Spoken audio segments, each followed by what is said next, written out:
All right, well, good morning to each and every one of you.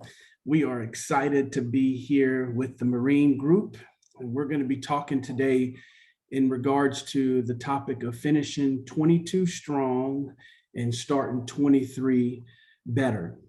So one of the things that I have done religiously for the last 3 years is I've made it a point to not to wait until New Year's Eve, the week before the new year, the day after the new year, to really become intentional about what it is that I want to get out of that next year. I believe that you can take multiple approaches. I'm a big time visionary person that believes in goal setting, setting intentions. I do it from a month to month basis. I do it from an annual basis. And then actually I do it from a week to week basis as well. But the reason why I started in September talking about this topic, it's probably like the 8th time doing something like this in this month, is because I believe you should take a runway approach versus a helicopter approach. So I'll explain. The runway approach is just like if we were on at the airport and we know we're getting ready to take off. You got that runway time for you to get going in order for you to lift. So the fourth quarter of the year is that period where, just like in sports, the fourth quarter is all about closing that year strong. I think how you end something sets up how you're going to begin something. Some people take the approach that they limp into the finish line. I want us to take the approach that the fourth quarter can be the best quarter of your year, regardless of what's taken place inside of our economy.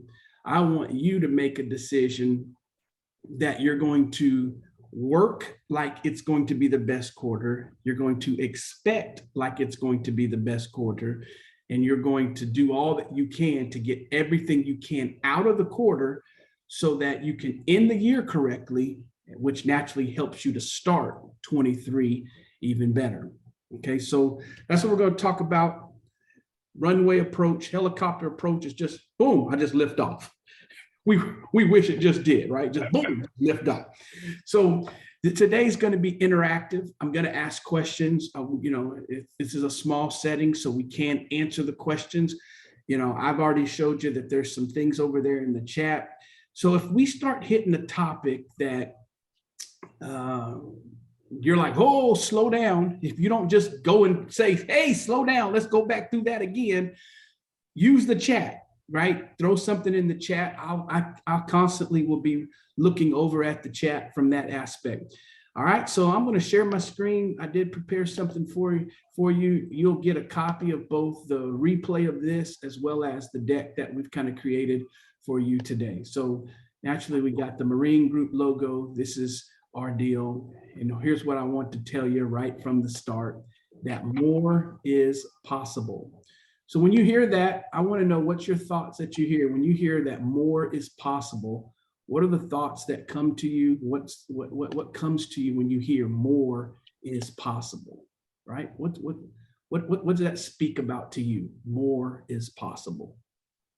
You don't have to settle. Okay, I like that. Don't have to settle, okay? Yeah, I just think it's back to the word that you said, pivot, just growing your business and, more is possible, especially when we're in this time frame of, just figuring out what more is, and how you pivot your business to find that residual income. Okay, so more is possible. Okay, so pivoting, right? Finding some more business. Okay. And Tina, I heard you say a second ago that you really deal in the aspect of with investors. Is that correct? I do. Yeah. How important is it for you to take this message to them, right? More is possible, right?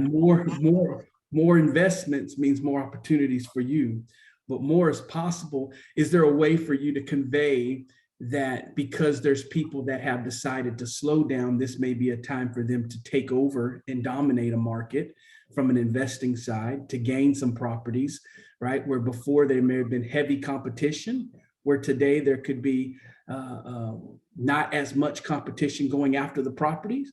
So more could be possible, right? So there's ways for us to take this message, more is possible.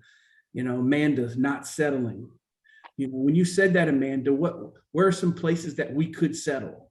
Tell me a couple of places that you just think that where do we settle at?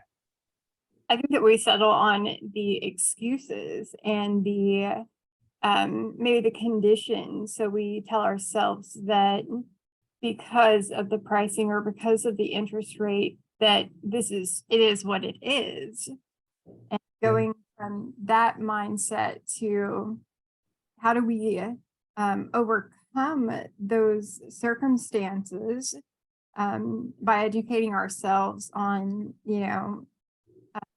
the competition, like you were saying, for investors, relying on our partners too, and being able to knowledgeably speak about the different programs that they offer or the different, refi options, because we're talking about 30-year mortgages here, just things like that, taking a different mindset of what our conditions currently are and having the knowledge and power to speak to those things so that we can raise our expectations and not have to just settle. Yeah, no, that's good. That's good. That's good. So I want to ask a question here. What were the interest rates 3 years ago? I would say anywhere between 3.5 to 4.5. Okay, so yeah, so 3.5 to 4.5. Let's call it, they were low, right? They were lower than they may be right now. So let me ask you a question. Did we have renters then? Oh, we're gonna always have renters.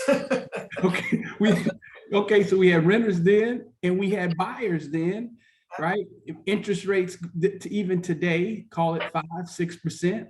We got renters today, we got buyers today, right? And I think the biggest thing for us when it comes to media, market, and facts, here's what I want to say around it. It's a fact. So we know that the facts are what facts are, but we still have, in the course of facts, people that are still saying yes to homes. We still have people that are saying yes to investing. We still have people that are putting their houses on the market to sell. We have people that are making maybe decisions to take advantage of equity in order to downsize, in order to cash out, in order to do something different for them. So a portion of pivoting is seeing opportunity when others see obstacles. Okay, I'll say that again. A big portion of pivoting is seeing opportunity where others see obstacles. So the people that are still progressing are looking for obstacles, but they don't stop at the obstacle. They find the opportunity. Right? The bigger the problem, we used to tell people what? The bigger the paycheck. So if we solve a problem, we ultimately get paid to solve that problem.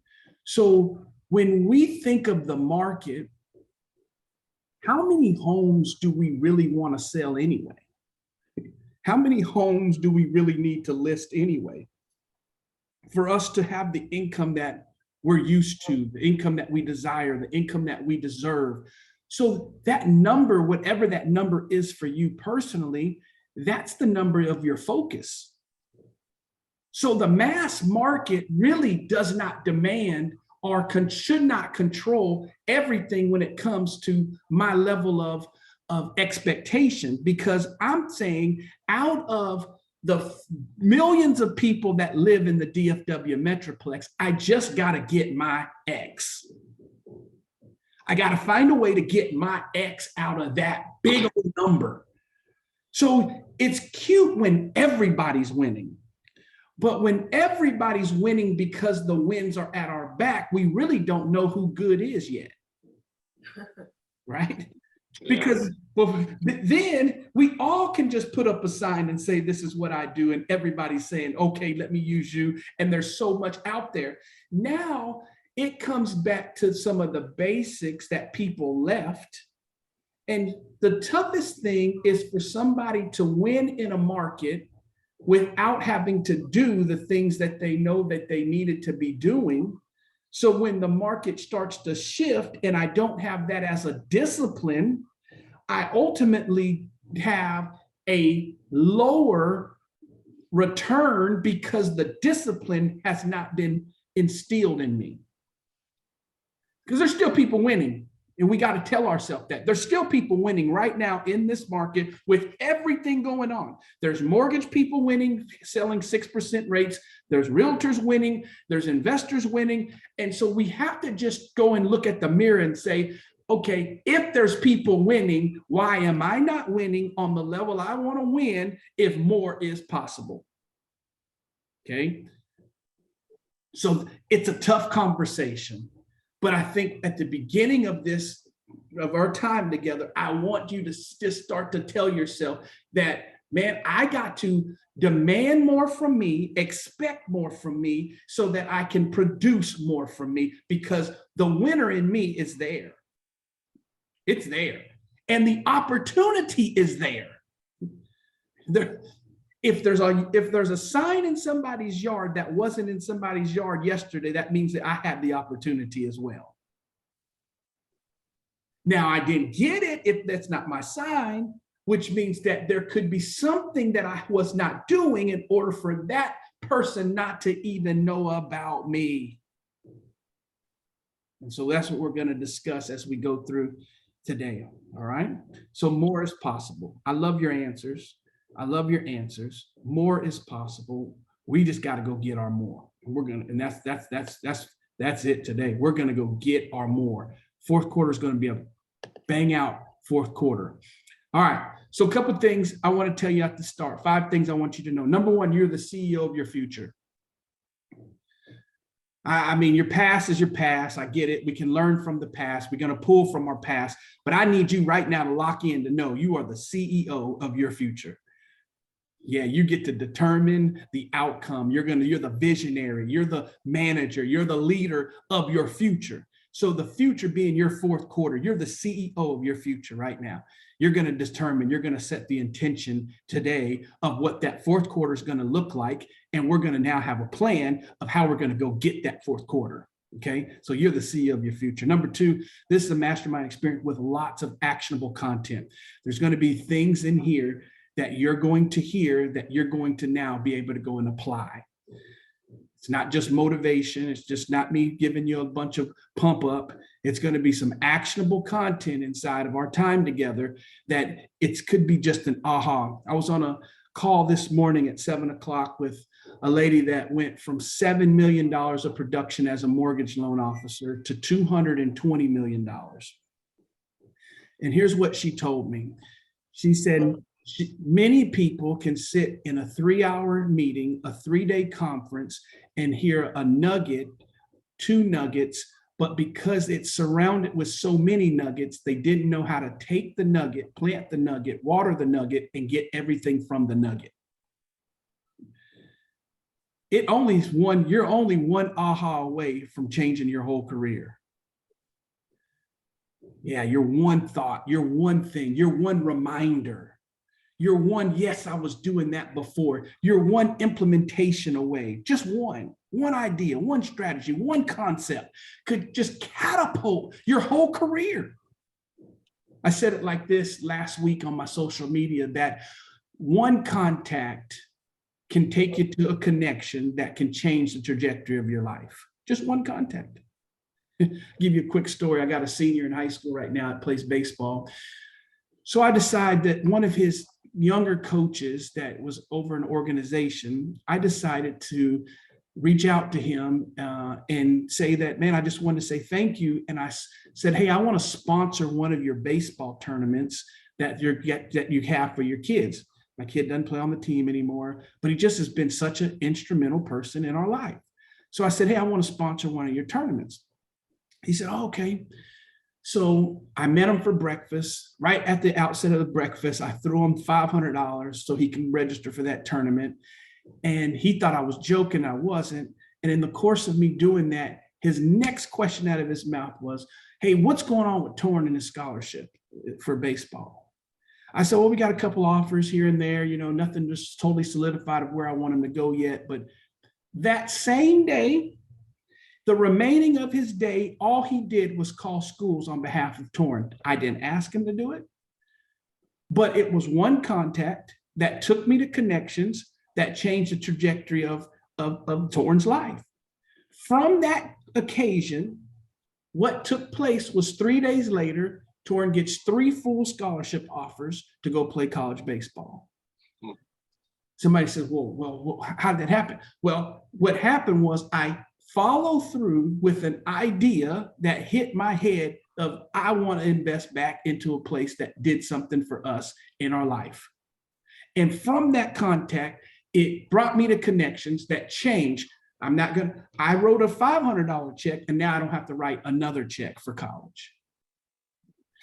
I say that to you because Tina's one investor away from buying 13 properties. Yeah, just one investor away from buying 13 properties. You're one idea away of going to finance managers that make $150,000 to $250,000 in the automotive industry, and they're looking at how do they exchange now and have their money work for them. But you're one idea away from starting to make those relationships to show them that if you'll invest in real estate, we can get your passive income catching up to your daily income. And now you can put yourself on a path to get out of having to exchange time for money. You're just one idea away. You're one idea away from not settling by deciding to do and have a discipline about your life that lets you, when you hear an excuse, tell yourself there's an effort for every excuse that gives me a result. You're just one idea away. All right, number 3. I've set aside time to answer all of your questions. Today, we're going to answer all your questions in our time together. So 4th thing is for showing up. I have a gift for you, a 15-minute coaching call, your private coaching call, just me and you, where we can maybe craft what you do. We can give a strategy to what you do if we can't answer it today here in this room. And then 5 is for you. You got to commit to take action on your ahas. As we go, as whatever the aha that comes about, you got to take action. Because if you do not take action, can I tell you right now, there will be an increase of frustration. See, there's an increase of frustration in my world when I get new information and I don't apply it. Because with information comes expectation. All right, Amanda says, can you repeat the comment about the effort for every excuse? I'm going to try my best, Amanda. But no, the point is, though, is that for every excuse, there's an effort that you can match it with that gets you the results where the excuse keeps you from it, right? Every time I make an excuse, there is an effort that if I just do the effort, I get the result. Right? And you just exchange. That's all I'm saying here. I got to be willing to trade off my excuses to the effort. Hey, it's slow out there. So when I believe it's slow, what do? I sit at home. When I say it's slow, I decide, let me just go read a book. Oh, it's slow out there. So instead of me taking that, it's slow out here, and me pivoting from there and saying, I only have to find one person today.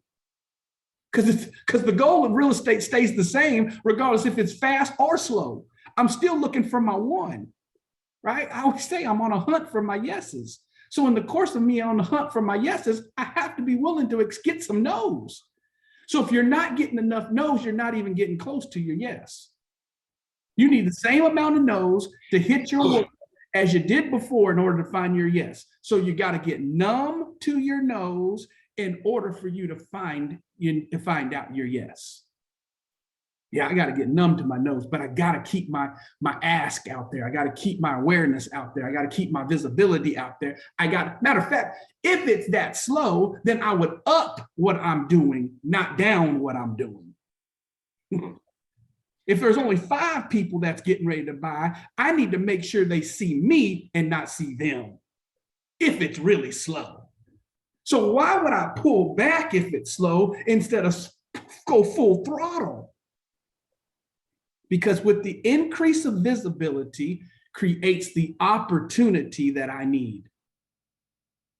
So when I choose to go obscure and go obscurity, I lose out on the opportunity that you just told me is slow. You see where I'm going here? See, so if I let that fact, call it what you want, anything you want to call it, if I let that hit my heart, it changes my actions. Instead, when it hits me, I then have to turn it and say, okay, yes, that could be the truth, but I'm not going to allow that to keep me from my yes. Okay, so I got to commit to action. Boy, we on the first slide. Boy, Johnny, here we go. You see why it takes me 3 hours. See why it takes me 3 hours. All right, question number 1. Here we go. What do you need the most right now? Clarity, strategy, or accountability? I want you to answer. What do you need the most right now? I think my answer would probably be strategy. Okay. Strategy. Like Mine would be accountability / the accountability coming in first, slightly. Okay, so accountability, you said comes in first. Okay. Strategy for sure. Strategy for sure. Okay. So because nobody said clarity, I'm getting ready to ask you a question. Mm-hmm. Okay. What is it that you're clear about? Are you clear about your goals? What is it that you're clear about? So if there's no need for clarity, then what do you need to happen in the 4th quarter? I would say the clarity part, yeah, I would say personally, I'm clear about my goals. Accountability is I may pivot or change my goals, but I do have time that I always set aside to grow my business daily. So strategy to me is always changing. And the strategy has to change with the market, or, we strategize all the time, whether in a buyer's market, seller's market, who we're targeting, what changes should we make to get out there to change our business to stay afloat. So strategy is something that I'm constantly looking at. Okay, I love it. Okay. Yeah, I agree with Kana. Okay. Second. Okay, so let me ask this in a different way. Okay, because let me make the statement, and then I think it'll help you to understand why I'm saying what I'm saying. I always state to somebody that there's no need for strategy until there has been defined clarity. Okay. And what I mean there is, if I heard Rockwall, or who's in Rockwall? Somebody in Rockwall? Garland? Yeah. Rockwall. Okay. So I'm in Mansfield. So because I'm in Mansfield, if I'm going to Rockwall, when I'm clear of my destination, now you can give me the strategy or the roadmap to get to Rockwall. I got to know 2 things. I got to know where I am, location, and where I desire to be, destination. From there comes the detailed directions. Many times people have not identified with clarity. Here's what we have done many times. I remember taking my daughter to Chuck E. Cheese. That was like our place to go when she was younger. We would go to Chuck E. Cheese. My daughter's a hooper, so she liked to hoop. Now she's a cheerleader, but back then she was a hooper. So we would play the little game. If you ever played the little shooting game before, the first 20 seconds of the 30 seconds, the goal stayed the same. It didn't move. It stayed right there. So you knew what to do. You kind of get in a rhythm. But the last 10 seconds, that little thing started to move. It just could move up, and then it'll move back, it'll move to the side. So it started moving. Now, if it keeps moving, when it moves, and if I just kept doing the same thing I was doing, I'm missing. So based on where we are, clarity, right? we got to have a strategy to hit the spot when it's there. I think the same thing. So when I say clarity, I'm talking about if it's financial clarity, man, I got to do 30 grand in the next 3 months. If it's, see, you can go any way you want, but man, I got to have 5 people under contract by, in October. Oh, as long as you got that clear picture and you know what it is that you do, then yes, strategy let's talk strategy, right? So that's why I want to make sure we got clarity there, because if you got clarity today, then we can dive into some strategy stuff so we can see, can we enhance something? Can we find something that is out there working, right? With strategy, then yes, the next piece does come accountability. And I think accountability is the intensity to my strategy. That's what I get when I get accountability. I get the intensity factor to my strategy. Okay. So good. So we're going to take what you said. Y'all are clear. You got what you want. Bam. You know that number. And let's keep moving. All right. So we'll keep moving here. We'll come back to that page. We'll come back.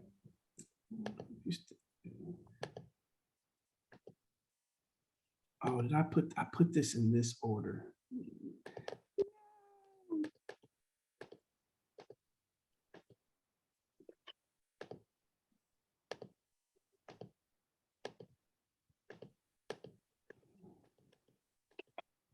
Okay, give me 1 second. Okay, boom, there we go. I just clicked over. All right, so here we go. So define, there's a couple words. So define. So you've talked and you said where you are, you know where you want to be. Now, here's what I want you to do right here. I want you to just mentally do this. You can physically do it if you have a sheet of paper. So there's a big you and there's the natural you. So I when you have your goals, here's what I always do. First thing is, I believe that there's small goals that you have for yourself and there's big goals that you have. Now, specifically, I'm talking fourth quarter. Okay, so specifically, I'm talking fourth quarter right now. You can do in principle what we're going to do fourth quarter for next year. So fourth quarter. So the things that you said, clarity that you have for fourth quarter, I want you to ask yourself right now, is it a small goal? Is it something that's simple and fairly easy? So safe. That's the word I want you to think. Safe. Is it safe, simple, and fairly easy? I'll put that in the chat.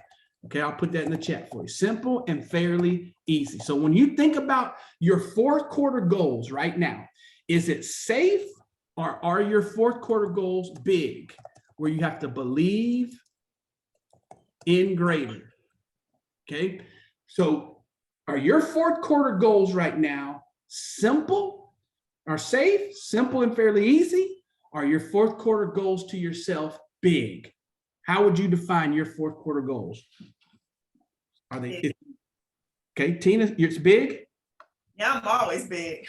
Okay, okay, big. Okay, we got big for Tina. Okay, is it safe or big? Mine are safe. Okay, I think that falls back to the accountability piece too. So, okay. but, Yours are safe. I'm sorry. Go ahead. Go ahead again, Amanda. I'm sorry. You said they're safe. they're safe. But I want to hear what you have to say to follow. You're not falling for a trick there. Oh, no, I'm good. No, So, I'm just. okay, Johnny. But, I would add this. Mine are always big, but I understand the clarity of it is that in the market we are is not my goals are not just financial goals. You see what I mean? So I look at it as when I have something going on, I pivot into like what I feel like is pipeline. So I'll say my goals are big, but it's to build pipeline. So when the market does change, I'm ready to handle it, and I have the clients are sitting there ready to go. So like for me, just an example, about 6 weeks ago, I did a course on investing with Harvard. So I got into the Harvard Business School, and they have a analysts and a lot of foreigners that come through there. So I pivoted to just like more of a big goal to increase my territory with my clients. But I know this is not the market for them to be buying it from an investment standpoint, but I look at it as a big goal to pipeline my business. So when it changes, there it's flowing, if that makes sense. So it's not just financial for me, I'm saying. So the goals could be just more, for me, it's pipeline building my business. Okay. Okay. So now I'm going to challenge you then to have some fourth quarter goals that are time conscious goals that you can, from a SMART standpoint, right? John Maxwell speaks about that there should be specific, the M, they're measurable, they're A, they're attainable, the R, they're realistic, and the T, they're time conscious. So I want you to do that. The reason for it is because I don't want you to let yourself off, and not in a bad sense, of being able to check mark and say, hey, it's okay because this is going to happen down here.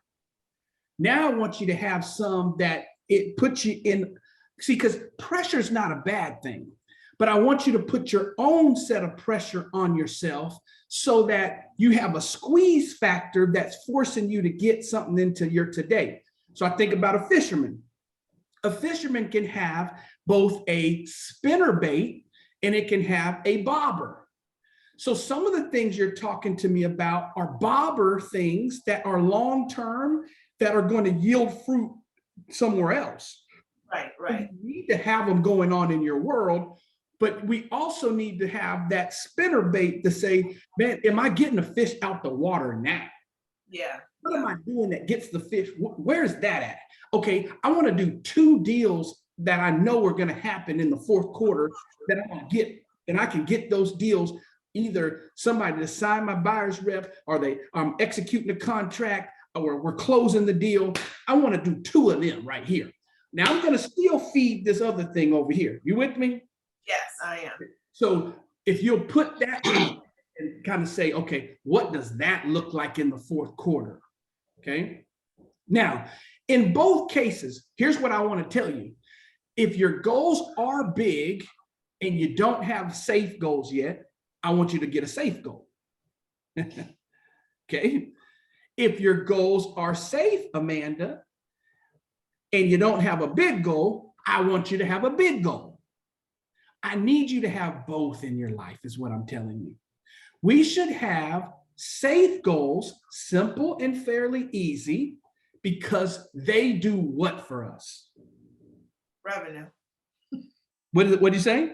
Revenue. Okay, so a safe goal could give me revenue. What else could a safe goal do? Because remember, a safe goal is simple and fairly easy. What does that do for me?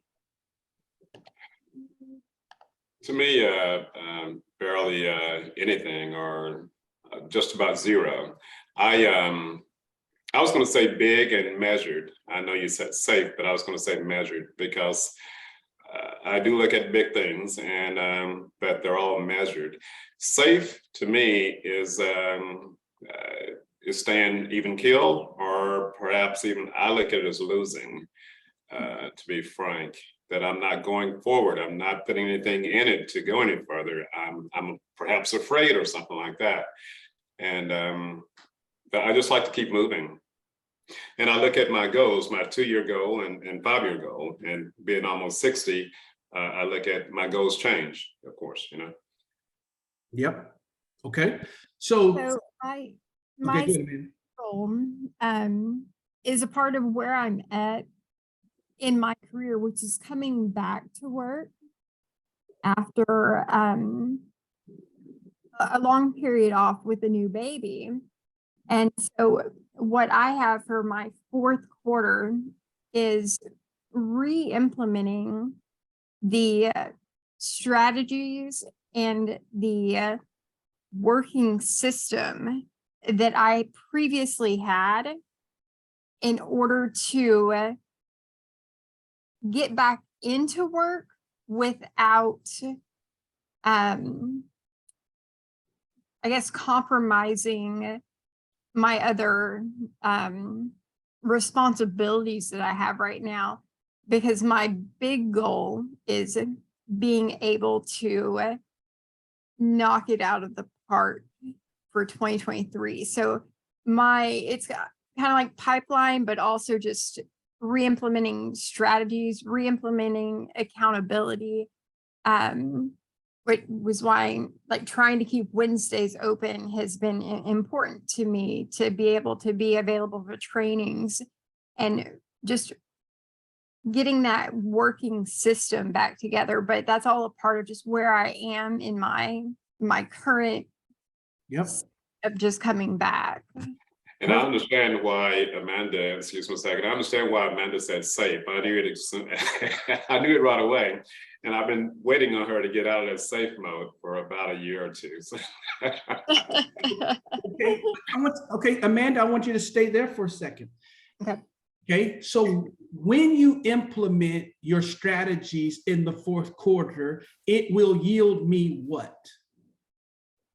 It will yield me the discipline and the focus and the scheduling, time management to go forward. Because for me, my fourth quarter goals have nothing to do with financial gain, with revenue. They have to do with getting back to work and not saying that, okay, I went ahead and did my training, I renewed my license, I'm paying my quarterly dues, and I'm not going to work, right?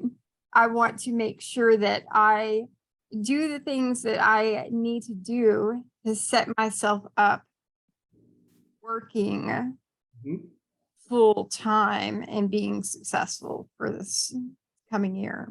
Okay, watch this. Okay, stay with me, because watch this. When I'm coaching one, I'm coaching all right here, because you now can do the same thing to yourself. Watch this. So when I do what I know I'm supposed to do every day, it looks like what? Routine. Say it again. That's the accountability, right? Okay, it's accountability, but watch this. So watch this. It could be something as simple of that I made 1 hour worth of calls today. I posted on social media 3 times a week.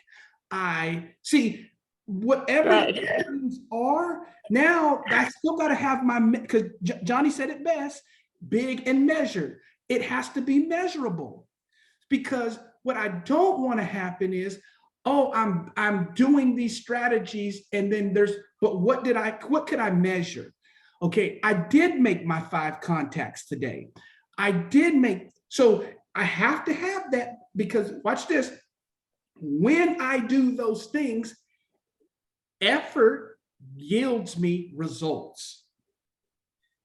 But I got to have that, so that even if it's just a checklist that I have, that I say to myself, okay, today, when I got up, I know that part of my strategy is that I got to go have client acquisition time. So inside of my client acquisition time, I did what? Right? So, okay, watch this. I'm going to speed ahead just because I don't want to lose this point right here, because watch this. I'm gonna speed ahead. Boom, boom. Okay, perfect. Okay, see this sheet right here. All right. Okay, first off, look at that up at the top. It says what? Execution is effort and evidence. Okay, it's effort and evidence. You have to give 100% effort. That's something that you know that you're doing to your business. But there ought to be evidence of your effort. Okay, so the evidence factor is now in the specific activities. So watch this sheet right here. All right, so let's say that a daily activity is what that you're going to do. Give me one of yours, Amanda. Give me one of your daily activities or it may be a weekly activity. This week I have to do this at least. So, or a daily activity, either one. Give me one of yours, Amanda. And my daily activities are reaching out to my sync clientele, my sync opportunities, my sync leads. Okay. Database. Stay there. Let's just stay there real quick. Define to me sync. So I'm with you on that. It's our CRMs that our leads flow into. So it's a pipeline of leads. Okay, stop right there. So one of my daily activities are that I'm going to reach out to my sync leads. Okay. What's the result? I'm right here now. Look, it says results desired. What's the result that you desire to happen when you reach out to them? My desire to get feedback back from them, right? To make a contact. Okay, number one, to make contact. Okay, so I would write that in that box right there. Result desired, to make contact. What else do you want? I would like to set appointments with those. Yeah. I want to set Yeah. an appointment. Okay, come on, watch this. Just watch where I go. So before I do the activity, the next step that I'm going to do is I'm going to go to the box called results desired, and I'm going to write the results desired. Okay, I'm going to make 5 contacts today from these people. From here, the result I desire is to have an appointment generated from these sync leads. All right, so let's just say those are the 2 things that I want to happen out there. Okay, I want to make contacts and I want to have results done. I'm going to write that inside there, right there. Okay, now I'm going to go to the time duration box. How long am I going to do?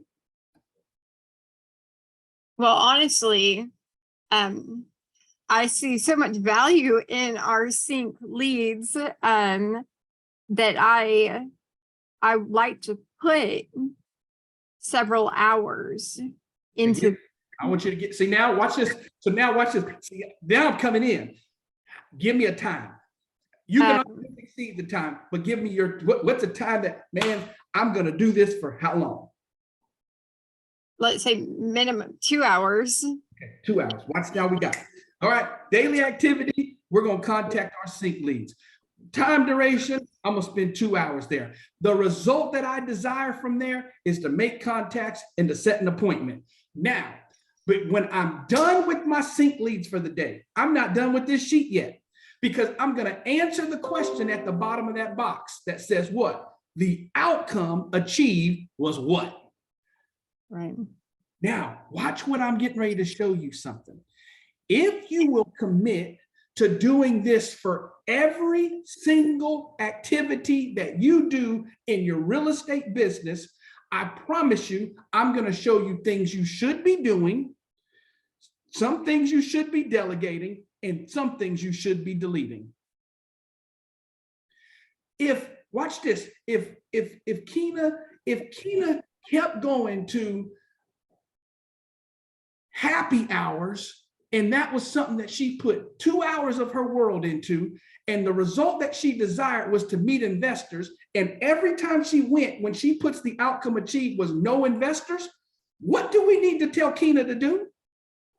Delete. Go into them happy hours because your people are not there, or go to a different happy hour because one you picking, it ain't working. You see what I'm saying? But because we're measuring the effort and the evidence, we know which ones should be a part of our success list, and we know which ones should be on our delete list. I'm here to tell you that there's more business in places that you have already got business than there's business in these new places that sometimes we spend all of our time. But we have to measure it first. And when we measure it first, what we'll find out is that there's a honey spot for your business. But we have to measure each activity. So this sheet right here, this sheet, welcome. This sheet right here helps me to know which activities are bearing fruit to my life and which activities are my time wasters. because there's certain stuff that we do out of routine that don't give us results that we may need to replace. Because if I can find the ones that work, as Amanda just stated, I need to put more time in the ones that work and less time in the ones that don't. Sometimes don't really know them because we don't slow down to measure these things like this. Make sense? Yeah, it does. Okay, so watch this. I'm going to give you the time that I do it. I call it the bookend system of my life. The bookend system is I wake up 30 minutes earlier than I, in my mind, schedule myself to wake up, and I stay up 30 minutes later than I really want to stay up. But those 30 minutes, really 15 minutes is what I would say, 15 minutes. Those 15 minutes on the bookends of my life, the first 15 is for me to set intention for my day. The last 15 is to reflect on my day, for me to do this right here. Because now I can start saying, why, Derek, are you continuing to talk to these people over here, and these people over here don't do anything for you? You don't get any value out of it. You're not adding value. They're time wasters. You gotta eliminate that. Derek, over here, you're doing this. Hey, LinkedIn is actually giving you more leads than Facebook. So why do you keep feeding Facebook and you keep talking on Facebook and you're not talking enough on LinkedIn? See, because you start measuring things and you start to find out where's your sweet spot at. That's what we're looking for here. All right, make sense? Okay. So now I gotta go back. I just want to jump ahead because we were. That's a very good sheet you had right there, and what I see from that sheet is it'll help a lot of agents develop a routine if they put it all together. That's what it comes to for me, because a lot of people don't know how to set a routine. Right. But if they write it out like that, I think they can move those pieces around and perhaps make them fit between 9 and 12 or 9 and 1 o'clock, which is a great routine.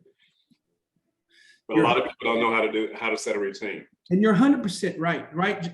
And Johnny, let's go a step further, because I like what you did there. If we're not getting any results in our calls, it may not be that the calls are bad. It may not be when we're making the calls. Yeah. You know, so sometimes we have to do the same activity, but do it at a different time, because the fish ain't biting at that time. Fish ain't biting. Right? So we have to go and do the same thing, just do it at a different time. Okay, so the first word is define. So we just went that. We just exhausted that word. So you got clarity. Now everybody sees that I challenge you, you need a safe goal, you need a big goal. Here's why. Let me tell you why. Your safe goal should give you momentum. You got to start feeling good about you. You got to start, watch this, put this down in your notes somewhere. When I hit my safe goals, it's me praising my progress.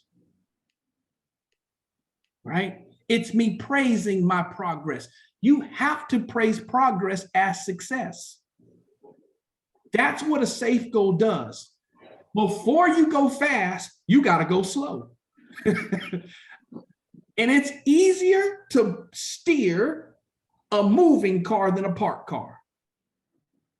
So I got to get some movement to create some momentum. That's all we need right now. We just got to get some movement. As we get some movement, we're going to get some momentum. And when we get some momentum, we're going to make a decision that we're never going to leave momentum. You know what it's like to be in a flow where it's like, man, things are working. Okay, so watch this. So let's go to the next box. What's the next box say? Align and assign. Once I've defined my location, my destination, now I got to align. I don't want to force things. I want to flow with things.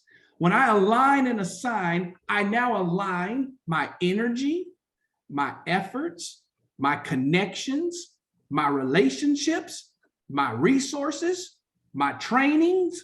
I align everything in the space that it pushes me in the space that I'm supposed to be in. So I align and I assign. What do I mean by assign? Dates and deadlines, dates and deadlines, dates and deadlines. Because pressure is not a bad thing. Pressure is needed in order to get your optimal performance to come out of you. So when you put dates and deadlines on yourself, it's no different than it was at college or in high school. When the paper was due, somehow you just got it done. Sometimes we're letting ourselves off the hook too easy. You got to put a deadline on yourself. Man, I got to have somebody under contract in 3 weeks. So now I say, okay, what does it take to get somebody under contract? Okay, it takes what Amanda said. It takes me to get off the sideline, get back in the game, renew my license, get active again. It takes me to be consistent. Okay, be consistent. Where do I need to be consistent? I need to increase my visibility. How can I increase my visibility? I'm going to show up on social media. Okay, I'm going to show up to my sync leads. I'm going to show up in my email. I'm going to show. Okay, now that I've increased my visibility, I'm going to start asking myself a question. Where are the last 3 deals? Where did the last 3 deals come from? So I'm gonna do this right now. Where did your last 3 deals come from? Anybody? Family and social contacts and a referral. Okay, family, social contacts, and a referral. Okay, somebody else. All mine are investors. Okay. Now be more specific. What maybe then do this. Are all 3 of yours, have they been repeat investors? Are they just new investors? Are they, you see, I'll go a little deeper for me. Where did you get that investor from? It started with one investor and it grows. I guess so referred investors. Okay, so referred investors, okay? How did they know that you deal with investors? Word of mouth. Okay, word of mouth. So who was telling people, who told the last person that did deal with you about you? The previous investor. It started with one investor, so okay. It's grown into several investors. So it's usually word of mouth. People of the same mindset flock together. So when you get one, it grows into others. So does that, I don't know. Love it. No, I get it. So I got a question. Do you do an investors call? No. Okay, so watch this. Let me see if I can up level something right now. Okay, so here we go. So just like they have a first-time home buyer seminar, what if you created you a investor seminar? 5 things every person needs to know that's getting ready to invest in their first property. Join me for this class. Could that potentially create opportunities for people that want to be investors? It could. Okay. If I hey, 5 traits that all investors have. See if you have one. Download this checklist. That'd be right. It's a maybe. Okay, maybe. Okay. Yeah. No. My point is, I'm saying there's ways for you to stimulate to find an investor, right? Because if 3 people came on the call and 1 person said, yes, they're ready to invest, it's better than me. See what I'm saying? If 10 people download the checklist, that became a lead magnet and it went into your system, and now they get emails every time you have homes that are investment worthy homes, it adds to your pipeline, right? So my point though is, yes, word of mouth is working. Now I'm asking, how can I be intentional to create an opportunity potentially for another investor to come in? Right. Could I do a video on an investor and why they invested with you? Post that video that now somebody says, I'm just like them, right? You see what I'm saying? All I'm saying is, the increase of visibility in the area of your zone of genius will create additional opportunity. Okay, so, and there's different ways for me to become visible. My content should lead people to my commercial.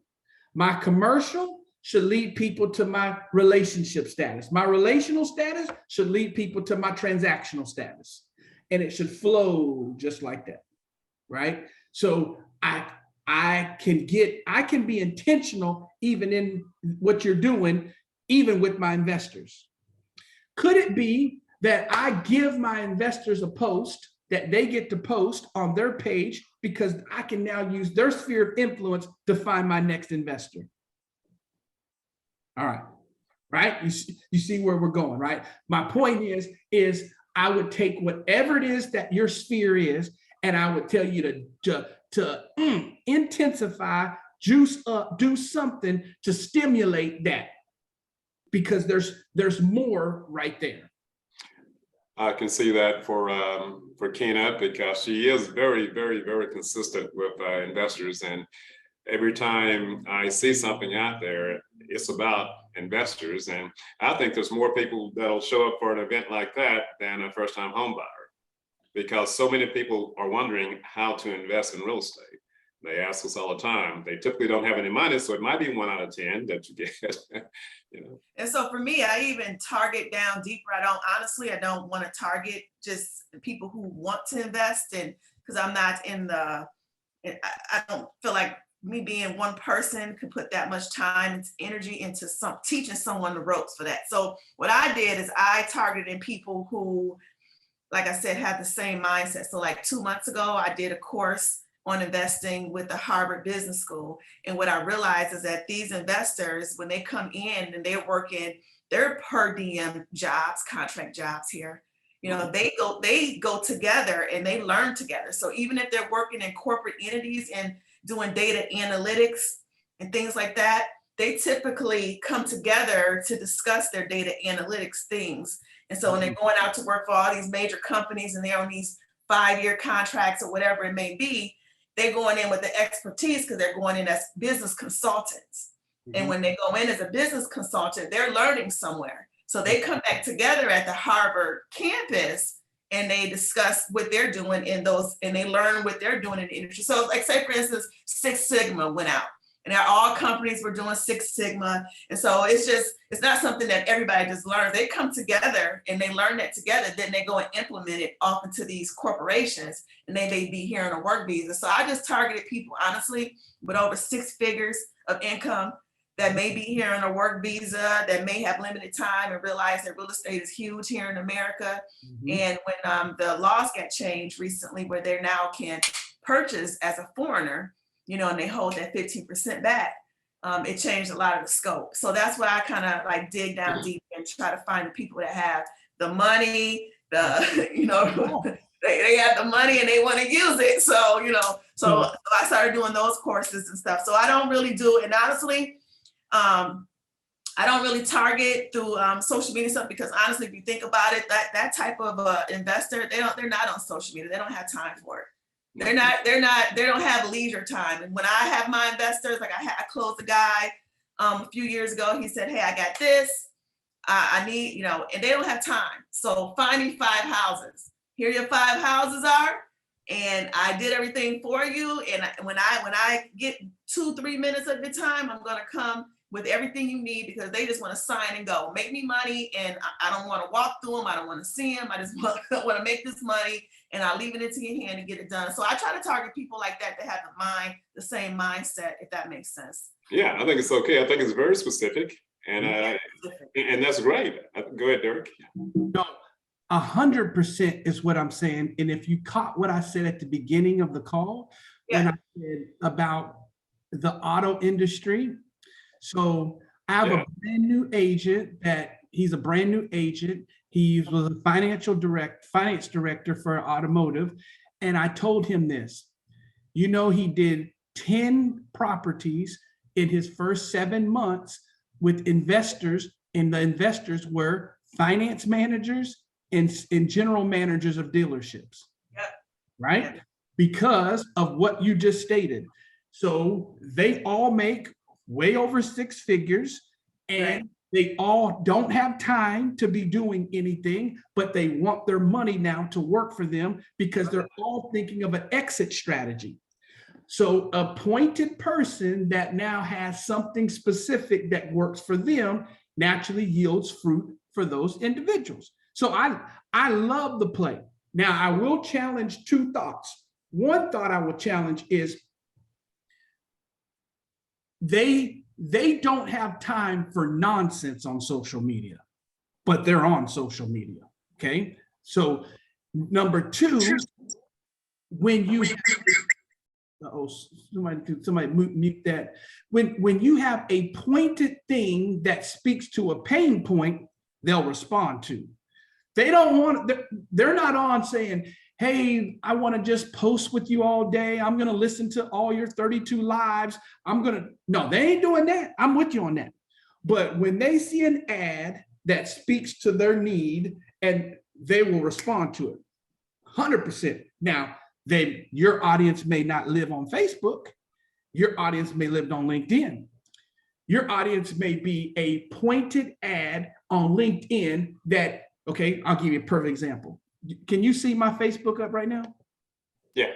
Okay, perfect. So I'm going to show you something real quick, and then we're going to move on. But this is good. This is good. This is good. Okay. So I'm in the same boat. My average person that does business with me is not the same group of people because of my price points of what I do from a coaching standpoint. All right. So you can see over here my messages. Okay. Can you see that when I'm scrolling? Mm-hmm. Okay. I just want to make sure you can see. All right. I have a pointed ad that generates this September 20th. These are all September 20th. All this right here, all the way to right here, to right there, are people that are my ideal type network people, right?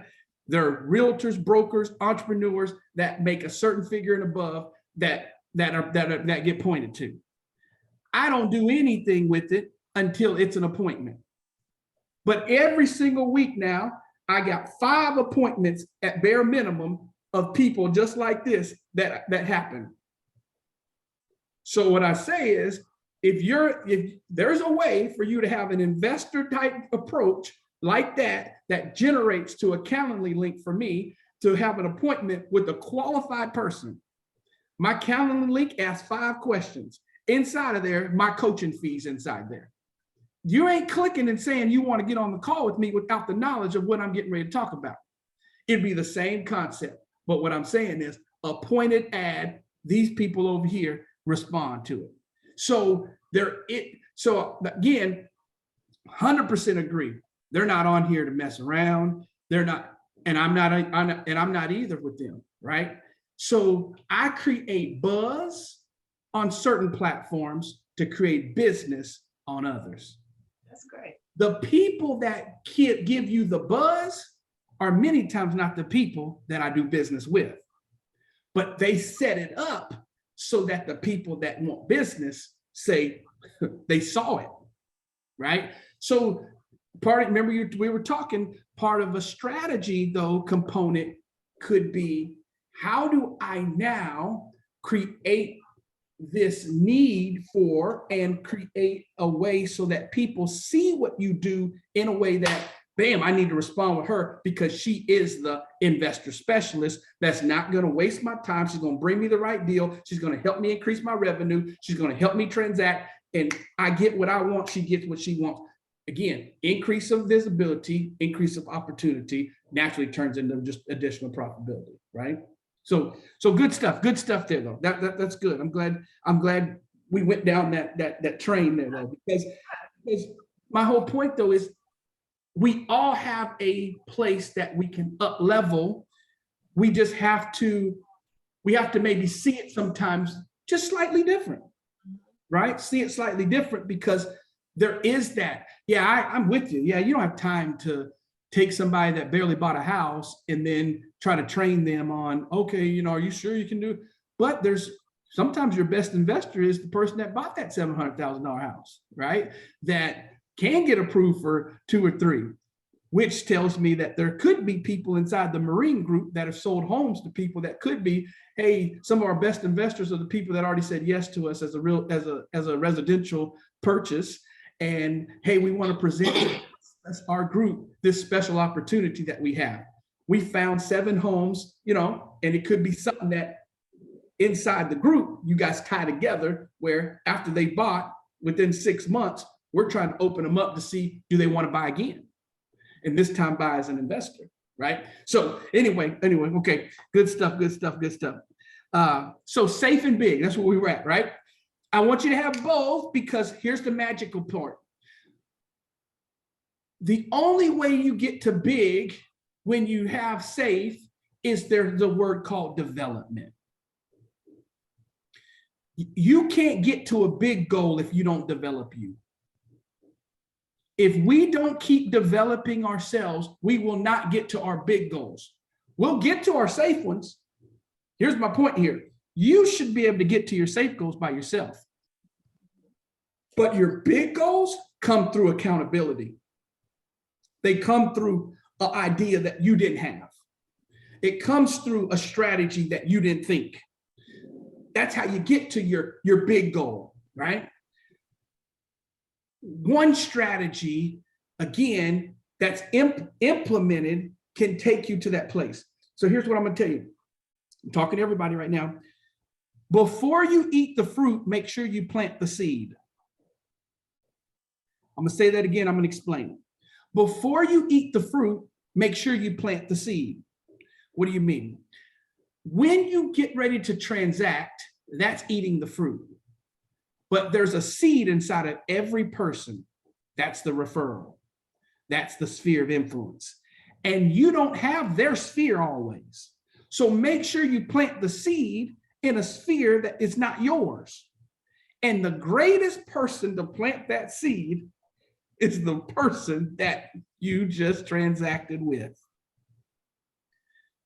If you allow the influencer to influence, and you'll show them how to influence on your behalf,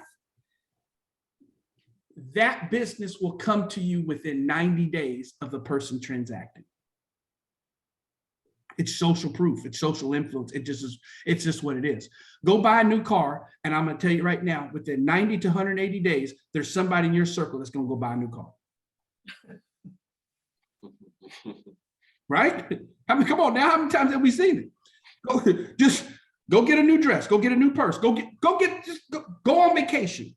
And the 90 to 180 days, there's somebody inside your circle that's getting ready to do it too. Okay, so find me somebody that sold their house within 90 to 180 days. I'll tell you, there's somebody in their circle that's getting ready to do similar to the same, right?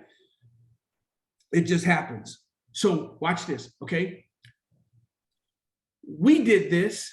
We had somebody move from Minneapolis within 30 days of us doing something in real estate. So if somebody was just circling around and working my area, my influence people, they would have been able to help that person transact right there just because they were inside my area. Okay. You're closer to your next deal than you think you are. I need y'all to catch this morning. You are closer to your next deal than you think you are. I gave you the story a second ago about one contact take you to connection that will change your trajectory.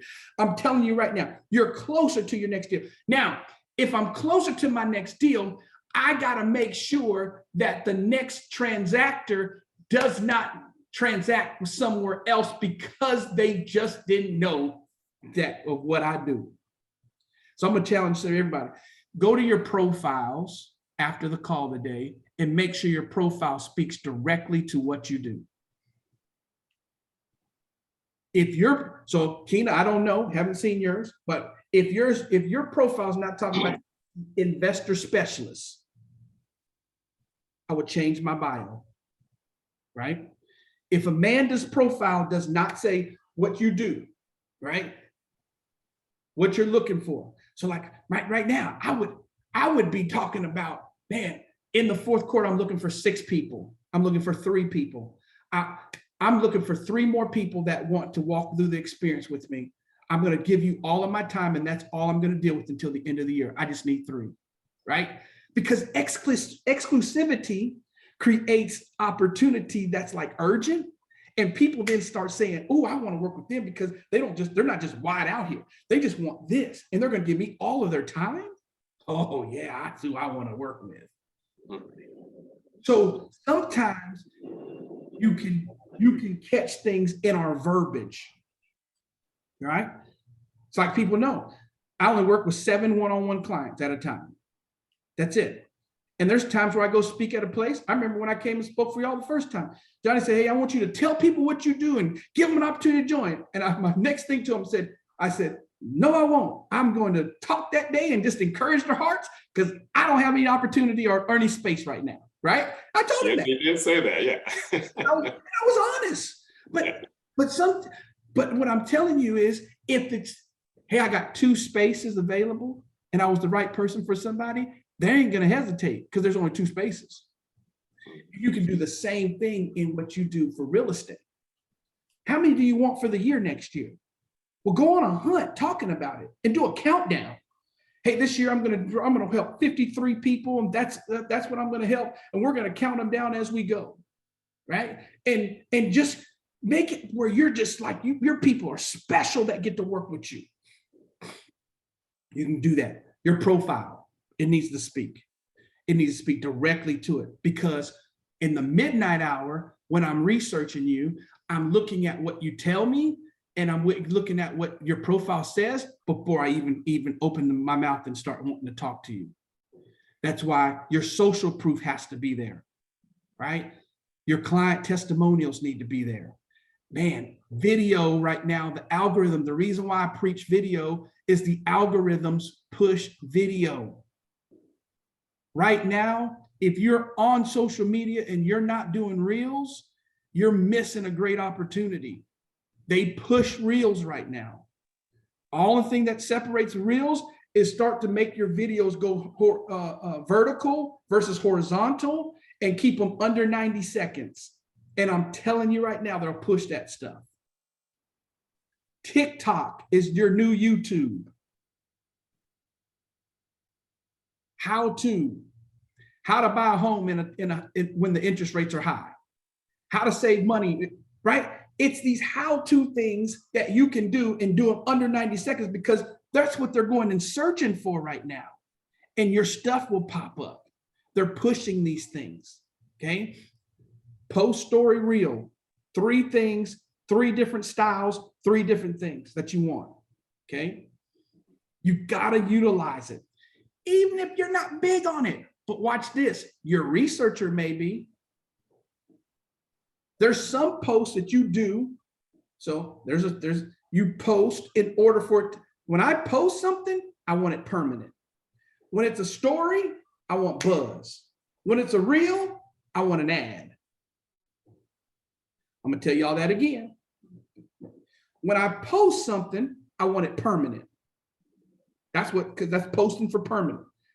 When I put it on a story, it's buzz. When I want a reel, I want an ad type thing. I want them to get pushed out. You just got to utilize it for your advantage. Okay. All right, let's see. Let me get my screen back up here.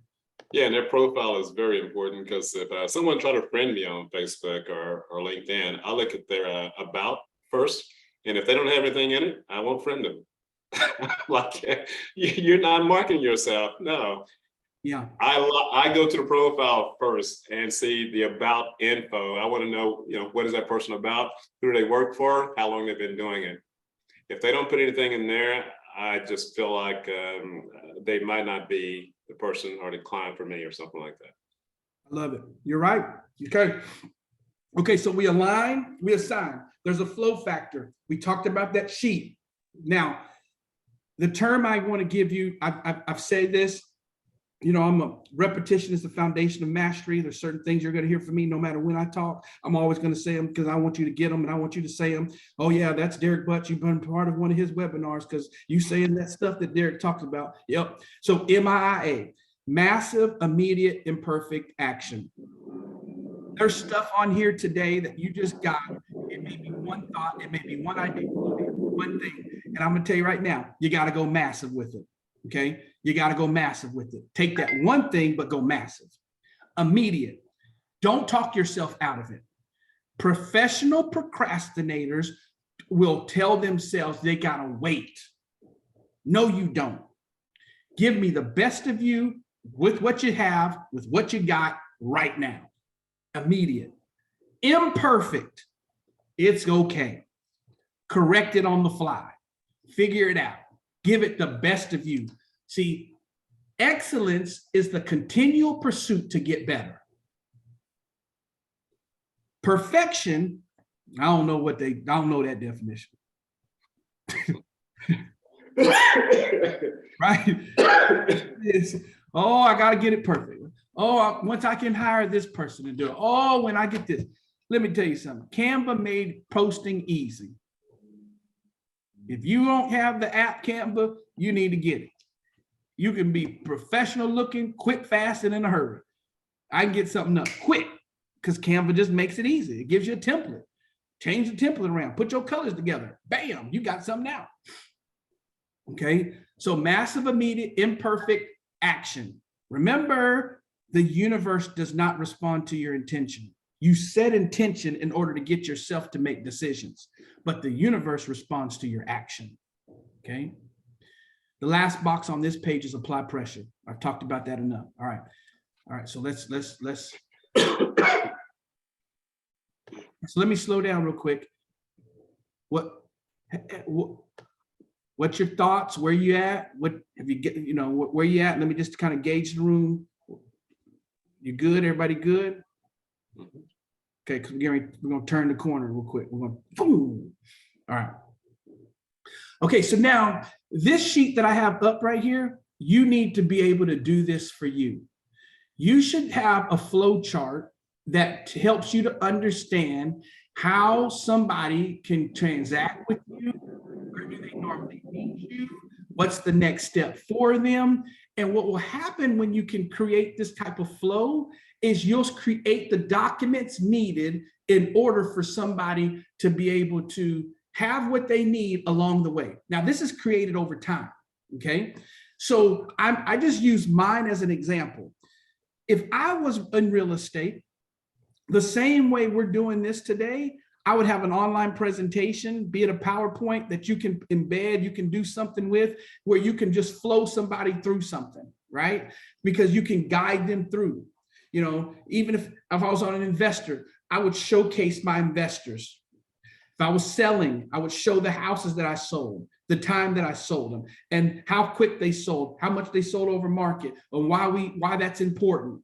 You know, and I would showcase it because, again, social proof helps make decisions. It's no different than why people put reviews. Reviews causes people to believe in the restaurant, right? They believe in the link, the app, because of the reviews that they hear. So you got to have it. So you got to have a flow though. Where do they meet you? What's the next step, right? So we know that we talk about know, like, and trust. Y'all have heard that. People like to do business with they know, like, and trust. So first off, know speaks about visibility. Where are you at? Do people know you exist? Do people, you know, how many people know you exist? Where do they know? Every 15 to 18 days, you should be reminding your audience who you are and what you do. Every 15 to 18 days, you should remind your audience who you are and what you do. And figure out creative ways to do it. It doesn't always have to end in the post of, if you need to buy or sell a home, please contact me. Figure out a creative way to do it, right? There's other ways to say that. Say it differently, but you need to do it. It could be a testimonial that reminds somebody, right? Where somebody else is talking and they're talking on your behalf. So again, we got to do that every 15 to 18 days. You need to have a tickler that says, this is an awareness post. This is an awareness. And it can, watch this, that's online and offline. Okay, that's online and offline. So some of that offline could be an email group that you have and a database that you have. You want to remind people, right? So yeah. I just started a lot offline stuff. That's part of my pivoting. Co-marketing with restaurants, and there's a beauty clinic also. I asked them, can I be known as your official real estate company? And I wanted to hang a sign in their places. The beauty clinic, we agreed to it, and she's excited about it. The posts are going to start coming out here in the next week or so. I'm giving it all to my marketing people. I have her logo, her picture, everything else. And I have a big sign that's hanging in her office now with a code on it where people can scan. I don't have a phone number there or anything else. I just want them to take a picture of that. They'll have it on their phone when they leave the office.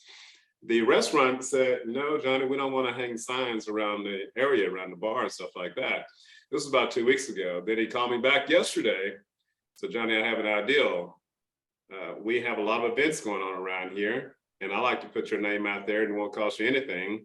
Put your information out there as being the sponsor for this breakfast or the sponsor for this marathon. Instead of a few hundred people getting it, the marathon brings 2,000 or 3,000 at a time, and they do this quite often. And he said it won't cost you anything.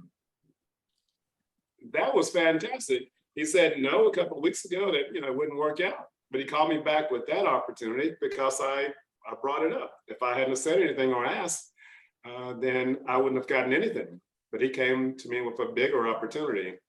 So doing things like that, being known as a realtor for I'm the realtor for this restaurant. I'm the realtor for this place. Starting getting out there doing things like that and see what happens. Because they feel like if they put the Morinne group out there, they say we have a great reputation and stuff like that, so it's going to help their business out more. That's what he told me, and I was like, I love it. Let's do it. And watch this. That's also shared influence, right? Mhm. And the power of that is you're now getting somebody else to represent you and to put you in a circle that you weren't going to be in before. That's the key to this.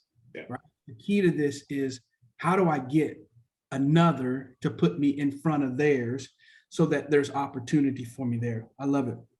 Okay, so no, the first thing on no is you gotta get visible. How do you increase your visibility?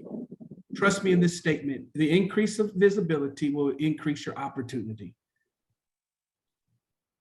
And that's what we're after. You're after increase of opportunity, right? So the better you get at visibility. Now, I'm big on market domination. So like inside of I have a 4-week course called Clients on Demand. Inside that course, phase 3 is called market domination. Market domination strategy is, especially for my realtors that focus just on buying and selling, I would pick an area and get a 10-mile radius and dominate the market. And you stay there and you do everything and you own that area. And I mean, you own that area. You own the fire station, you own the school system, you own the restaurants, you own everything about that area. That when somebody's in that area, they should just feel your presence. They should see you, they should hear about you, they should know you. I mean, if you're gonna sponsor something, sponsor it in that area. If you're gonna do something, do it in that area. I mean, own that area, because you'll ultimately bear fruit from the place that you plant. Okay, so you got to have that, right? So no, like, how do they get to like you is that you have to be relational. Yeah, you're relational. You're relational before you're transactional. So your reputation precedes you, being kind precedes you, being nice precedes you, right? Your photos, your image, hopefully you're, go get you some new headshots, go get you a new photography, go get you another video, keep that stuff fresh, keep it relevant, watch this. And then if I'm dominating the market, I'm taking the photos in my area around the businesses. I'm doing the photo shoot, giving them some exposure by giving you some exposure, but you're being known for your area. You're dominating that thing, okay? Watch this. Okay. Your listing just goes up. A house just sold in the area. that's similar to your listing price. The first person I'm contacting is that person that just sold that house, because they had 5 people that wanted it and they had 1 house to sell. I'm contacting that person. Hey, where's those other 4 people? I just put up a house very similar to the one you just listed, right? Speed to the market, but speed to the opportunity. And man, you'll sell that thing before it even hits, because those 4 people are still looking for that house, right? So again, know, like. That's what you showcase from you. Trust. Trust is because of the value that you added. Make sure that you got value added content that's out there. Okay. Value added content, a blog, an ebook, your post, right? Get some value. The video, you could do a video series that talks about your areas, that's your stuff, and boom, it's on YouTube, but it's art here. I can organize it on a page that leads somebody step by step through. Okay. So just ways to make that thing possible. So that's the purpose of this. Have a systematic flow that makes it easy to do business with you. And that's what we agreed on with the guy from the restaurant, the owner. He wanted me to do a testimonial for him. And I told him either he can get his video person to do it, or I can get a person to do it. That's the agreement we have there. And he also introduced me to the other people that run the marathon and things like that, and told them they were putting me in there. And they all agreed to it. And I'm doing all this, and it's not going to cost me a single thing in marketing. That's perfect. That's good. That's good. So all you did was show you did a return on your influence, right? Some people do a return on their investment. You did a return on your influence, right? So you had some influence, you met the person, you shared an idea, you casted vision, right? And so in a way that somebody saw the value without being monetary, but both will make money because of it. So good stuff there. All right, so here we go. We're gonna just getting a few things, and then we'll take some Q&A around some stuff. So naturally, there's a lot you can do, a lot you could do. You got to ask yourself these questions, right? What's required of me? What's required of me on that day-to-day basis? What gives me the greatest return, and what gives me the greatest reward? You got to ask yourself these questions consistently, periodically, because if we're not careful, it'll be the basics that got us business, and we'll veer away for the shiny thing that we thought was going to get us more. I'm going to say that again. It's the basics that many times bring us business, but we sometimes veer away from it because of the shiny things that we thought was going to get us more. That's why I want you to measure. I asked you the question earlier, where'd your last 3 deals come from? Because if you know that's where they come from, right? If I'm Keena and they keep coming from referrals, my marketing strategy and my marketing budget would go into my referrals. So I would figure out ways to my video, all my stuff would go into the referrals, right? How do I do what Johnny just said, but do it for my referral? I got somebody right now, because of my video views and the stuff that increases my video views, they just want to put this video was sponsored by such and such. And they just want to put it on the bottom of my video while I do my motivational talks. Right? Just because they said, listen, just me putting that alone and your audience sees it, man, I'll just put sponsored by right here on this video. Man, what does it cost for your videographer to just shoot? You just keep shooting the videos, keep talking like you talk, and let me just put my stuff right here on the bottom, sponsored by such and such. So there's ways for you to tap into their market. So tap in there. What gives you the greatest reward? Okay. What is it about the business that you love? What is it about that? What happens? Now, from this place right here, of course, you're going to get your doing, the delegating, deleting. Okay, we talked about that. What I want to talk about the end is, though, today, the way you communicate the results that you gain and give to your clients will be the reason why you get the business. Okay, The way you communicate the results that you get your clients will be the reason why you get the business. You have to communicate what you do in a way to hear the results. This is why you want to invest with me. So the results my clients receive are, what are the things that you do for them to make it easy? Boom. And what's the results they get? The reason why people list with me is because this is the results that you get. The reason why people ask me to represent them is because the results. When you can communicate your results in that three minutes, that 30 seconds, man, you're going to gain more business because of that. When they're looking, people are not looking for your process. People are looking for the result. Okay? They're not looking for the process. They're looking for the result. Okay? Yeah, your home's going to sell in less time. We're going to maximize the equity. And in the meantime, we're going to find the next home for you. See, that's the result. That's results that I'm talking about. Okay? That's what they want to do. We have a system to communicate that doesn't interfere with your business. And right? Our consultation will be all that we'll need in order to communicate the way you want, to be able to gain you the results that you desire, and we'll do it in a timely fashion. Right?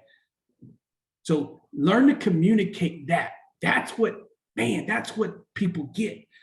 Other stuff give you vanity metrics. This gives you measured results. It's what moves your business. It moves your profitability. It makes you predictable. And that's what you want. Predictability out of your business. Okay. Okay. This last sheet I want to share, and then I'm just going to we're just going to do some Q&A off of this is, and again, you guys are going to get access to this. So we'll go through that. But I'm going to make sure you have access. Okay. Let's see. Back.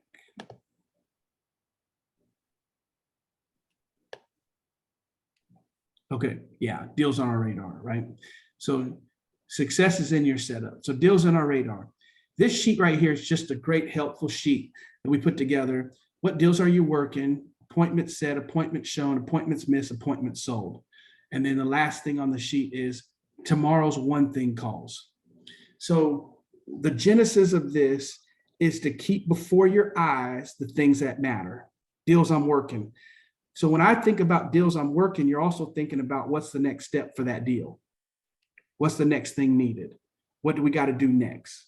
Okay. So these are your hot prospects. These are the ones that have surfaced up that you know I got to bring attention to because they're really within 60 days. So now from these, where is the appointment set? What's the appointment shown? So if I set an appointment, did it show? If they showed to the call, then what happened, right? If they missed the call, I got to reset that appointment. Then appointment sold, right? And I'm working this list because this is the list. Tomorrow's one thing's call. From today's effort, I need to follow it with. So I'm looking at what did I do today and what now needs to be followed up with, and I schedule it out. These two sheets that I showed today, the execution sheet and this sheet right here, if you'll do this, I'm just telling you right now, it'll streamline some of the things you do. You can put it into a CRM tool. You can do whatever you need to do from that standpoint of it. But changing and training your mind to think this way, it changes the game, right? It just changes the game because you're about the business side of what you're doing. And then it leads you into what I call the 72-hour mind shift. This will be the last sheet I talk about. 72-hour mind shift. What happened yesterday? What do I got set up for today? And what am I doing for my tomorrow? When I think that way, right? I just bucket the stuff. When I think that way, that's how I stay doing the things that matter, things that move my business, and the things that bring me results. How I juice up your fourth quarter is to make you think business and think CEO, think structure, and think pressure. And guess what? The rewards cause you to have the feelings that you want, the emotion side of it. Of, yeah, you know, Keena, you told me your pipeline's going to increase when you think this way, right? Tomorrow your sales are going to increase. Johnny, your relationships are going to go. But if everybody starts to think from this type of mentality, oh my gosh, what recession? See,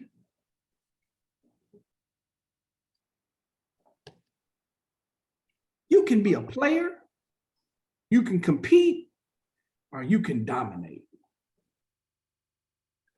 The players in the business, they're talking recession. Don't talk what they talk. Don't talk what they talk, because you're going to get what they get. Don't talk it. Get it out your head no more. Just stop talking that talk. I'm telling you, stop talking that talk. Let that not be your focus. Players, competition, but man, I want you to move to the final one, and that's the dominators. The dominator thinks, watch, let me show you how it is. The player just wants to be a part of the group. The competitor, they compare. How am I to what's going on around me? But the dominator, they just develop themselves. That's all they focus on. How do I develop me? How do I make my business sharper? How do I get better? How do I go faster? How do I go quicker? How do I go harder? That's what the dominator thinks. They think it as athletes. They think it in business. That's just how they think. But the competitor, they're comparing. How am I judged up to the market? Oh, I'm doing pretty good. Well, you always find yourself doing well and find yourself somebody doing there. Don't do that. Just think domination. How am I dominating? When you get to that thought process, naturally, you can't help but get business. Okay? I like that. I like that. That was, I did like that. Yeah. Keno, what would you say you are? I don't even want to use the word try, but I don't know. I guess in my brain, I want to be a dominator, but I'm probably more, I don't know. I guess a combination of all three. I don't know. I can tell the way you pronounce dominator, then you weren't sure. I can tell the way it rolled off your tongue, but I see you very consistent in what you're doing. So yeah. Well, if you measure it on, if you measure it off of, what your goals were set, but I don't know. You have to, I don't know. I'm gonna leave it at that. Tamara. Derek said, I wanted to say something, but Derek just said, do not talk about the market. No, I'm like, oh. And I heard you talk about the market in the beginning. We both heard that. We all heard that. It's okay. Yeah. I just want you to have a mind shift. You right? Because so watch this. There's a scripture in the Bible that says, death and life are in the power of the tongue, right? And that's the part everybody says. But the second part of the verse is really the power, right? So watch this. Death and life are in the power of the tongue. The second part of that same verse says, but they who love it eat of its fruit.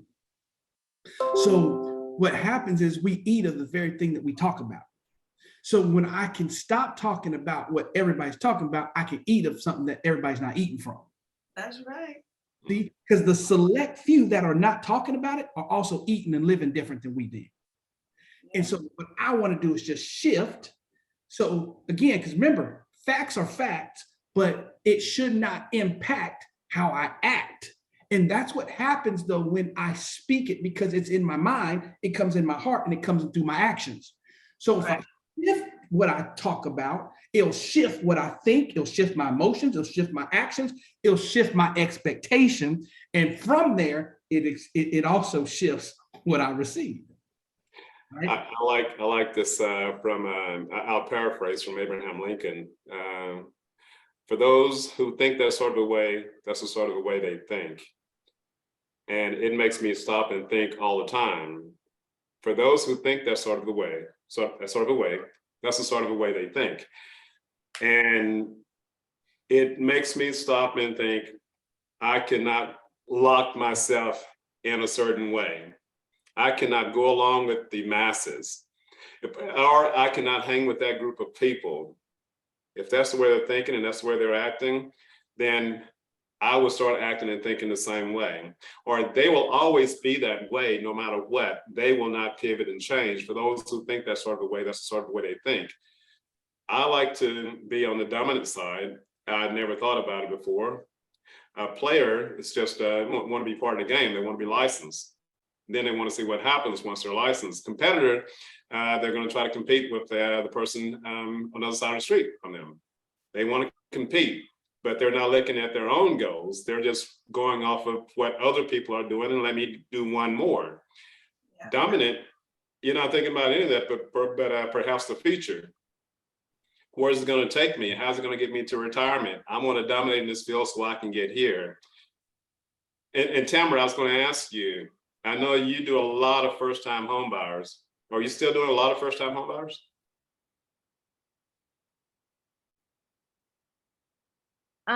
Yeah, it looks like that. It's looking like a lot of people want to buy, because they feel like it's a good time in the market to buy because of the interest rates and things like that. We know they're climbing back up a little bit, but people want to own their own homes. They're paying, their rent is the same as a mortgage, so they just figure, hey, let me try to buy. And I think you've been branding yourself that way in the last 5 years that we've worked together, and it's been very consistent and it's been working. Yeah. So just keep doing the same thing you're doing. Okay, thank you. Good stuff. Good stuff. So for the last 10, 12 minutes that we have together, you can shoot any question, any thought. It could be a what if, what would you do? This is what I'm doing. What do you think? You can utilize that for anything you want for this last 10 to 12 minutes we have. Well, I've taken some notes, and because my thing over the past few days has been, how do I scale my business? How do I scale what I'm doing? Already, I had the basis. How do I scale it? And so I think I got a couple of ahas out of it. I got to think through it a bit, but I got a couple of things I want to take back, a couple of nuggets I want to go and try to develop. Good stuff. Good, good. Glad to hear that. Okay. Derek, when you were talking about maybe making specific ads, like when you were saying like for investors and things like that, how do you target those people, or how do you, I guess I was, kind of diversify, kind of, because I noticed you said like the reels should be videos. I mean, they should be like video ads, the stories need to create buzz, the posts need to be permanent. So how do you change up the ads, or how do you build your ads? Like, what do you do? Yeah, so I think from your end of it, so I'm going to pull this up because I think it's easier to see than it is to just hear, right? So to answer that question though, it really looks, oh, right there, here it is. So for me, I would structure my world to replace my items with your items, because when I think from a calendar map, so if you kind of look at mine, September, finish strong, start better. It's a one-day class that all I did was teach this class, kind of similar to this, specific areas for different people. I kind of did a little bit different for different ones, but I taught this class. This class was a seed class for my next thing, which was my 90-day coaching, right? I'm doing one 90-day coaching until that was my last one before the end of the year. So that seeded this class, and all of my posts leading up to this seeded for this. So if I'm a realtor and I said, hey, I'm going to do 4 home buyer seminars a year. Well, wherever I have them locked on the calendar, the months, 6 weeks prior to that, I'm now going to run things that are in line and in sync for people to be signing up for that course, because I'm now seeding that offer, which now gets people and fills that course up, that class up, right? So from the home buyer deal, let's say then my next thing was, I'm going to do a tour. I'm telling you some of the things that my coaching things that I do. So my lady in Mississippi, she set up a bus tour. The bus tour's whole purpose was to take people by a $200,000 house, $300,000 house, $400,000 house, and a $500,000 house. I said to her, sometimes people need to see the vision. It'll motivate them to do the work. Mm-hmm. So instead of it being a home buyer seminar the next time, it was a bus tour. So we led people up. Hey, let me show you. You're going to come. So I'm going to actually show you what I do. I'm going to show you some homes. I'm going to show you some properties. We're going to have lunch together. We're going to do this. It's only available for the first 12 people that sign up. Okay. So she filled the bus. From filling the bus, I'm telling you exactly what happened to her. She filled the bus. She had 15 people on the bus.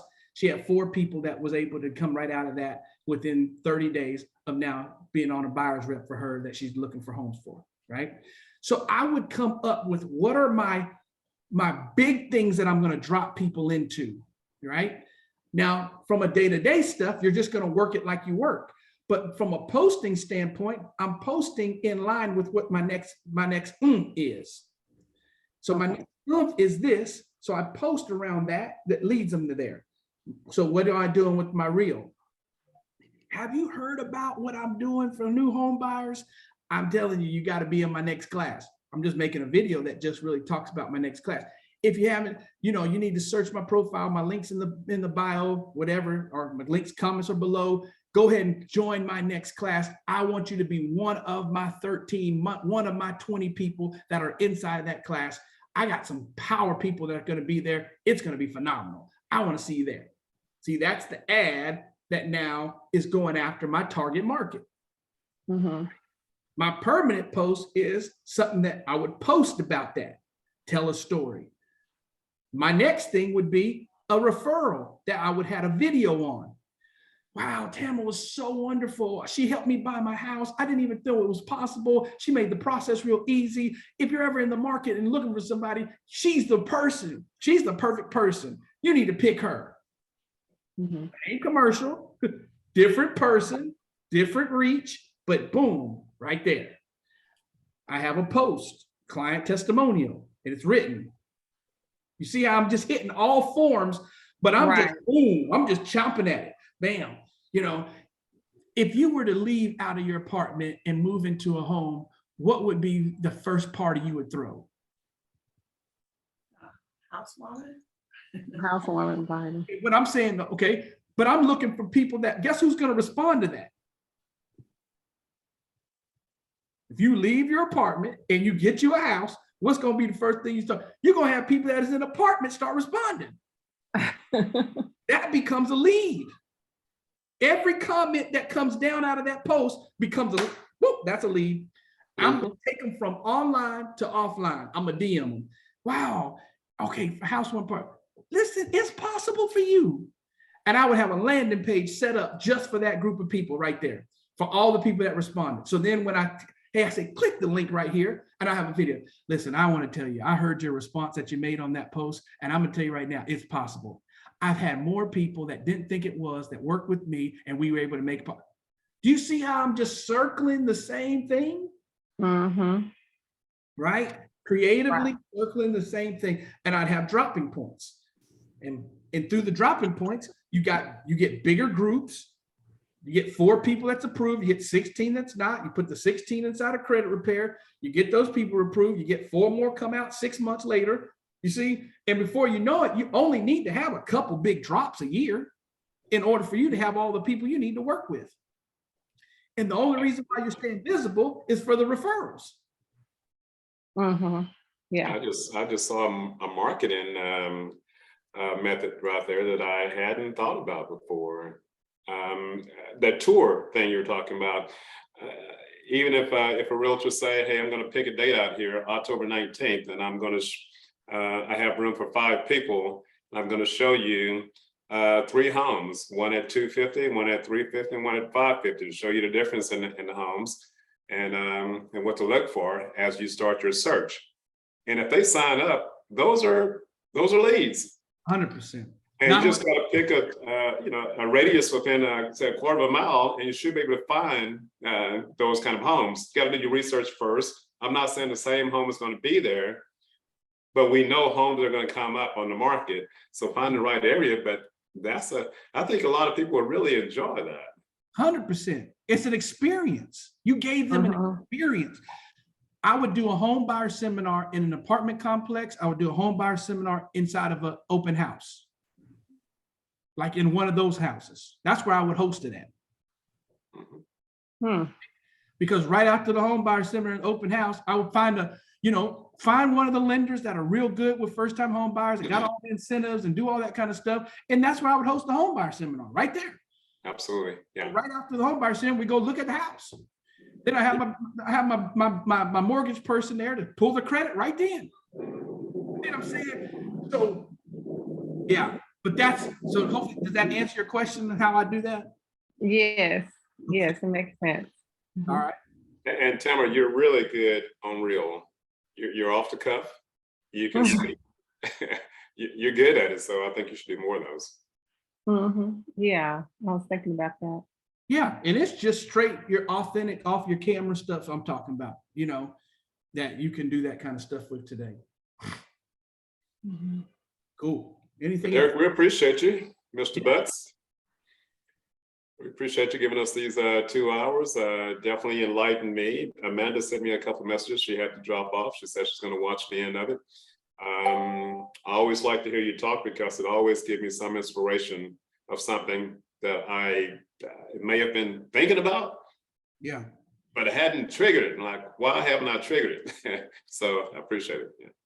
Awesome. Well, I appreciate y'all coming on, and this opportunity, of course, Johnny, and never take it lightly to be able to come on and share. Keena, for you to be here, Tamara, for you to be here, and Amanda, because I know you're watching the replay, and then anybody else from the Morinne group that watches the replay. I appreciate each and every one of y'all. So thank you again. Okay. Well, have a great day, everyone. Keena, you want to say something before you leave? I don't know. I just, I guess just thank you, Derek, because, when you take these courses, sometimes we feel like in our business that we're set, but this is a good reminder to go back to some of the basics and just resetting your goals. And you hit some good points. And actually, I take a lot of these classes throughout time, and yours is very different. I like the safe, simple, and easy that you targeted on there, and how to align and assign to make sure that flow and your forces in line. So you had some really different things that made me think a little bit different. And I definitely appreciate the challenge, because I'm not social media-ish, but I thought it was a great idea when you said, what about go to where they are? Like, and I go months without going on there. I usually just try to pay a service to do it for me, but I need to find the right service that is going to target how I align my business, So, but yeah, I appreciate it. It made me think, and I have some notes here that I'm going to go and put in place. So I appreciate you today. Awesome. Thank you so much for that. Thank you. You're welcome. Tamara, anything? You good? Oh, absolutely. I think that those sheets that you shared with us about how to manage our time and how to, put things into perspective, and to think, to be a dominator. A lot of times we don't think about dominating the market. We just think about, hey, let's be, at the top, but we don't think about dominating. That's a whole nother level. So you've given me something to think about, and I appreciate your time on today. Awesome. And that safe word, as you explained it, I do recall that I felt that I would do 20 transactions a year, every January 1st. I would wake up and say, I'm going to do 20 this year. How do I get the next 10 or 15?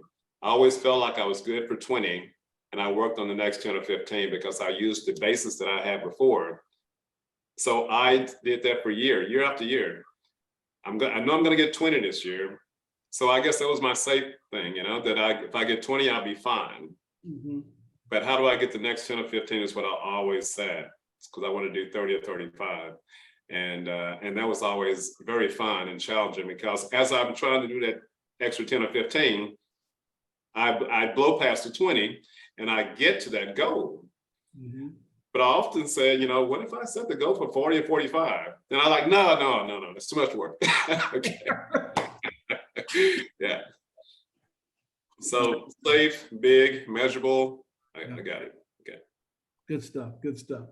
Well, I appreciate you guys. I got to jump off. I got to run to another training. That's right. And I do appreciate you, each and every one of you. And I'll make sure that you guys get the link so that both the replay will be on here, but at least you'll have all those documents as well. And then I'm gonna make it where you can just do a PDF of those and print them out so that you don't have to have a screen up, right? You can just be able to print them out as well. So you'll have that. Most likely you'll have that later on this evening, because you know, like I said, I'll let this thing download and then we'll have it for you later this evening. Okay. Okay. See you again soon. Okay. Thank you guys. Okay. Take care.